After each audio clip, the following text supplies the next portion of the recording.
breaking the law, picket lines, defying the government, solidarity with other striking unionists. This is the image of blue-collar workers' industrial might, a tradition built up over the years by militant, often communist-led unions in Australia, and something that we're celebrating with the other two speakers on the platform today. But in fact, however, I'm describing a group of workers commonly seen, because they're mostly women, as more dedicated than militant, more caring than picketing, more likely to soldier on than wave placards. But in 1986, and again this year, with banners such as "Dedication doesn't pay the rent," Victorian nurses smashed through such stereotypes and built and continue to build the kind of militant tradition any union would be proud to claim. It was determined action that recently won victory for the Victorian nurses. For all our legitimate criticisms of the campaign and the final agreement, nonetheless a real victory over a government determined to break them this year. After months of so-called illegal stoppages, because these days whenever you go out it's basically illegal, there's almost nothing that you can do that is legal, threats from government, bed closures, mass meetings, coupled with a surge of 2,500 in union membership and a huge rise in the number of activist job reps across the state, the Australian Nurses Federation, or ANF, defeated the value-led coalition government's attempts to radically restructure nursing and drive down wages and conditions. Government plans included, and probably still do, replacing the nurses with lower paid, less trained people that they called health assistants. And you're talking about people with weeks of training as opposed to the years of training that nurses get. Cutting nurse-patient ratios and bringing in split shifts, as well as an overall sort of funding cuts. The 2012 win was a victory, but it is one which owes its success as much to the historic 1986 Victorian nurses dispute as it does to the determination of the current union members. As I and many others at the rallies earlier this year found, so many nurses would tell you, "I remember 1986, like then, we're not going back till we win." Well, what was so special about 1986? And how did the nurses end up with such a militant and strong union? In earlier days, nurses saw themselves, and were certainly seen by others, as dedicated, if somewhat underpaid, professionals. The Federation was more an association than union, dominated by nursing management. They were called matrons in those days, even asking for and winning, in inverted commas, a 25% pay cut in the Depression. The Nursing Association also has kept on pushing for longer shifts. And what was then the Royal Australian Nurses Federation included a no-strike clause in its constitution, as would befit such an august organisation. As the impact of the mass upheavals of the late 60s and early 70s, Paris 1968, Czechoslovakia, Workers' Revolution in Portugal, the anti-war and women's movements swept through Australia, nurses were no more immune than other workers to this call for action. During the 1970s, Victorian nurses began the ball rolling. In the year after a record high in industrial action, that's sort of for all workers across Australia, at an April 1975 pay and staffing dispute, 4,000 angry nurses marched on Parliament singing "We shall not be moved" and carrying placards, "Unite and fight and dedication doesn't pay the rent." I think that's the first time they used that slogan. Now, theme songs do seem to be rather a feature of nurses' disputes. We had, in 1986, it was Sisters Are Doing It For Themselves, and in 2012 they were singing "We Won't Back Down." I think sort of as it goes up, the militancy is going up as well.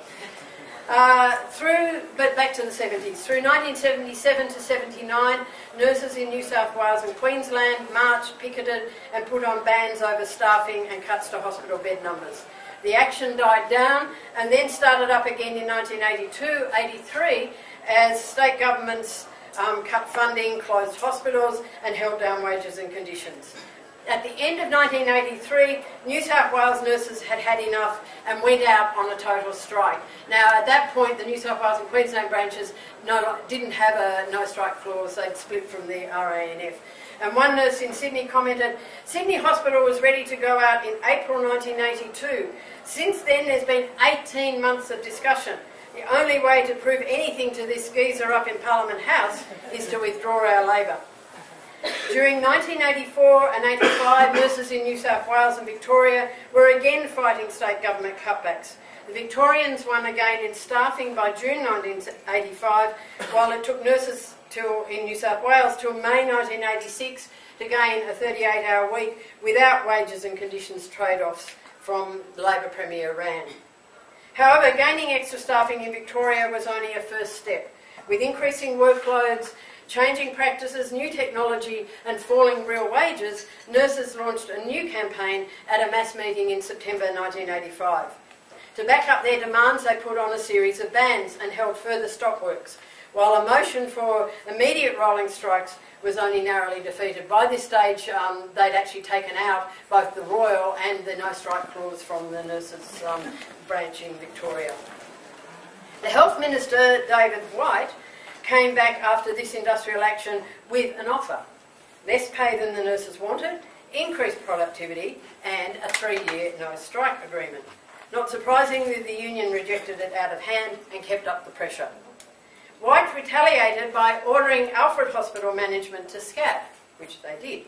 In response, nurses at the Alfred walked out immediately for 24 hours.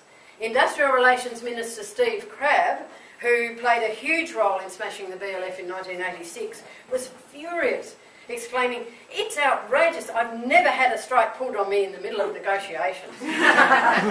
And that did represent some of the sexism of the Labor government at the time. They were absolutely furious during the whole dispute that women were standing up to them. But the nurses were even angrier, and at a mass meeting on the 11th of October, they slammed the government's offer and voted for an indefinite strike from October 17. Thousands took to the street, marching to Crabb's office, demanding wage justice now. When the strike started, nurses all over Melbourne were noisily picketing hospitals, handing out leaflets to passers-by and collecting money. One student nurse said, "Nurses' conditions are so bad because people haven't fought to change them." Well, we know they had started. But now nurses have changed. In the strike, they're learning a lot about government tactics and union power, and they were determined to stay out till they won. It was not to be. At the end of 5 days, the strike ended with a token offer, but really nothing to show for their action, and that had a lot to do with the leadership of the union at the time. There was a significant minority opposed to the return to work, and as one nurse commented, "The health system is one of the million things that are decaying at the moment, and Labor has got to a pitiful state. This is going to radicalise nurses across the country. There can't be an end until we get better conditions." So there was still that sort of fighting mood there. From October 1985, there were skirmishes over the proposed recruitment of British and Irish nurses to get the staffing numbers up quickly, and attempts to paper over cracks in the system with inquiries into the dire situation at both the Alfred and Royal Melbourne hospitals. At the same time, the State Industrial Relations Commission, the same as Fair Work Australia, or Unfair Work Australia, opened hearings into how to implement the government's offer, as well as considering some of the nurses' claims. But this was really just a delaying tactic. The decision took 8 months to deliver, being presented to the union in June 1986.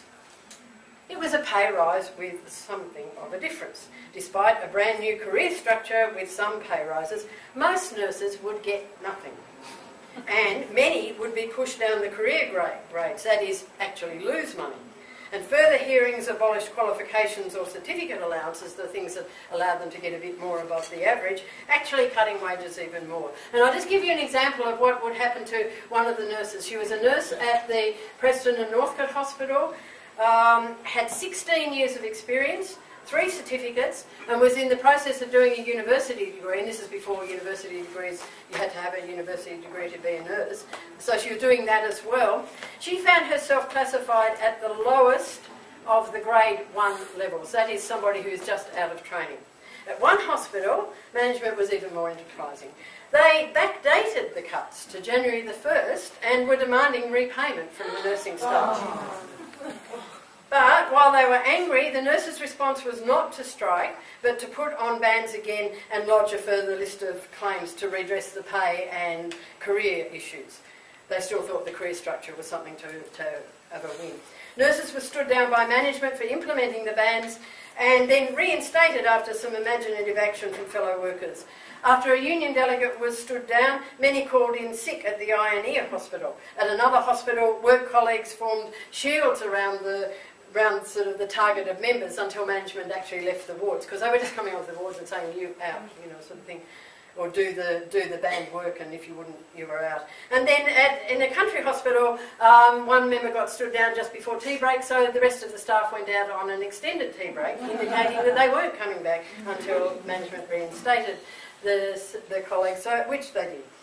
But weeks went by as this stalemate continued. Bans, stand-downs, mass meetings, followed by reinstatements, bans lifted, continued negotiations with the government and hospital management. The government's promises to negotiate were, in fact, a farce.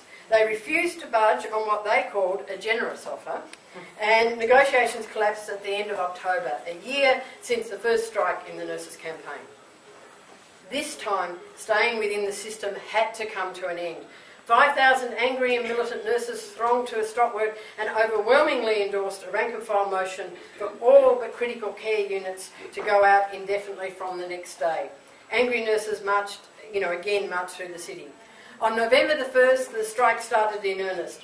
Most metropolitan hospitals were picketed, although for the first few days no goods were stopped. That changed. Public support was tremendous, with many visiting picket lines. Encouragement to toot in support resulted in almost continuous honking outside hospitals, much like we saw this time around. Food, firewood and money poured in, and letters and telegrams, and this is in the days before emails, etc., backing the Federation overloaded Australia Post Delivery Service. At the government-run employment placement agency, the CES, workers refused to post nursing vacancies on their boards. For the ultimate success of the strike, however, rank-and-file input was crucial. For the first time in the union, the militants effectively ran the dispute, both on the job and through a strike committee. The committee met daily at the union offices to plan action and go over the previous day's events. Every day, the ANF ran a program on community radio 3CR, because you know what the mainstream media are like, and put out strike bulletins. As well, groups of nurses toured the country regions daily, building support and keeping country members informed. One nurse said, "I've never seen nurses so united and strong." Nurses also knew they'd be backed by the ANF leadership this time.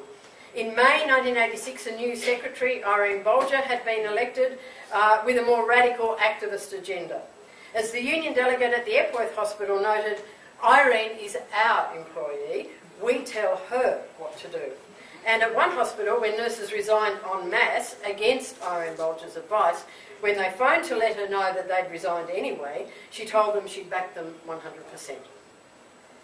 Though there was mass support for the nurses and the ANF members themselves had full control of their dispute, both peak union councils, in their grand tradition, the Australian Council of Trade Unions, or ACTU, and the Victorian Trades Hall Council tried to take over the dispute from the union, claiming that nurses were naive. They didn't understand the system, and they would lose without the council's expert help. But the militants knew better. Not for nothing were the ACTU and Trades Hall Council Dispute Committee known as the graveyard of disputes. The peak union bodies tried to water down the Federation's demands, effectively taking the side of the Labor government and hospital administration against the nurses. And in fact, were quite clearly in continuous discussions with government throughout the dispute, and management for that matter, behind the back of the ANF. But the ANF held strong. At one stage, nurses coming from a stop work rally stormed a health sector union's meeting at Trades Hall, one the nurses' union hadn't even been invited to, and saw to it that the delegates backed the Federation. Although not supported by the actively hostile leadership of the other main hospital union, the Hospital Employees Federation, which is now the well-esteemed Health Services Union, the HSU, nurses were overwhelmed with offers of solidarity from other unions and rank-and-file workers from the HEF in particular. Workplace collections, picket line support, a building workers' stop work and city march, and an offer from Latrobe Valley unionists to shut down the power were among a raft of offers of support flowing to the Federation. Other public sector workers rallied to the cause, having their own battles with government. A sizable number of the rank-and-file members of the HEF, as I said, the enrolled nurses, in defiance of their leadership, were also prepared to join the nurses in their action, refusing to cross picket lines and the like. The Industrial Relations Commission, as usual, said it would refuse to hear the case while they were out on strike. But confronted with the nurses' determination, they were forced to open hearings again on November the 21st. But the government still wasn't budging, so the nurses escalated the industrial action. On December the 8th, in a historic move, nurses walking out of hospitals, tears pouring down their eyes, etc., but also, clenched fists, walked out of every ward. Even then, Health Minister White turned his back on them, and 3 days later actually escalated the dispute by announcing that the government would rush through laws to allow hospitals to use the enrolled nurses to do the nurses' work. It was a step too far. A full frontal attack on nurses' conditions around the country. It galvanised the rest of the ANF branches, some of which have been collecting money but not doing much else, and the Federal Office to protest and threaten nationwide industrial action. Although it took an agonising 11 more days, on December the 19th, the government comprehensively backed down and agreed to the union demands, and the nurses went back to work victorious. As the Australian concluded, despite all the public posturing, the nurses did prove themselves strong enough industrially to make significant wage gains. It took 5 weeks of strike action, but the government did finally agree. It was a sweet victory for the rank and file, who'd thrown so much into winning the campaign. One nurse said it all. For the first time, thousands of nurses are finding that they do have power and they can change their own lives. Strikes such as that of the nurses, the MUA or the BLF struggles, not to mention the years of rank and file activism, would just retreat into history, would be wasted opportunities if we just leave them at the storytelling. These are vital parts of our working class history, important to refer to over and over again, showing it is possible to fight the system, to defy the industrial laws and win. How it is that through struggle, workers' organisations become real. How we can build the kind of militant traditions that the BLF, the MUA and the nurses did. And through defiant industrial action, challenge not just capitalism's exploitation, but also its rampant oppression, the racism, sexism and homophobia that are part of its ugly face.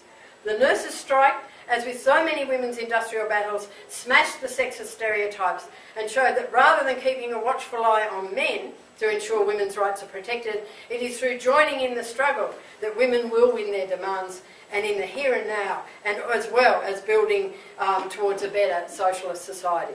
It was a clear demonstration that challenging the system, being prepared to break the industrial laws, strengthening rank and file control, was the way to build a fighting union that could win. As the Sun, the precursor of today's Herald Sun, was forced to acknowledge midway through the strike. As if anyone needed further proof of the radicalisation of Florence Nightingale, there it was at Olympic Park yesterday, a T-shirt pledging allegiance to Irene Bolger's Nurses' Liberation Front. There was little doubt the striking nurses were going to hang tough. At times, between the laughter and cheering, you could even hear talk of solidarity and the workers' struggle. Oh my God, that's great, yeah. As positive as all this is, it is just the first, albeit crucial step on our way to totally winning against the system, to bringing about permanent revolutionary change for workers. Martin Smith was writing in the International Socialism Journal, and he said this: the problem is that even the most dynamic trade union organisation cannot do away with capitalism. At best, trade unions can limit the rate of exploitation workers suffer, and even the best rank-and-file movements cannot escape the booms and slumps of the capitalist economy.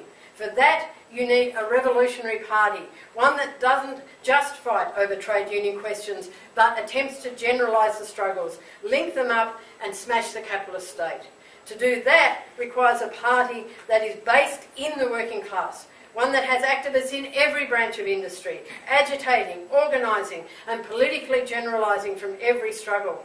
If we had that kind of organisation that Martin writes about, that was embedded within the trade union movement, that was there to generalise from the international struggles of 2011, the Occupy movement here and overseas, that could act as the memory of the class, then the recent nurses' action would have been a resounding echo of 1986, and even more.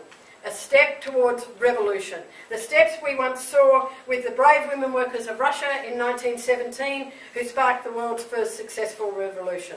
We would have seen the wave of textile workers' strikes in Malhala, not just leading to the overthrow of Mubarak in their revolution, but one that went all the way to victorious workers' revolution.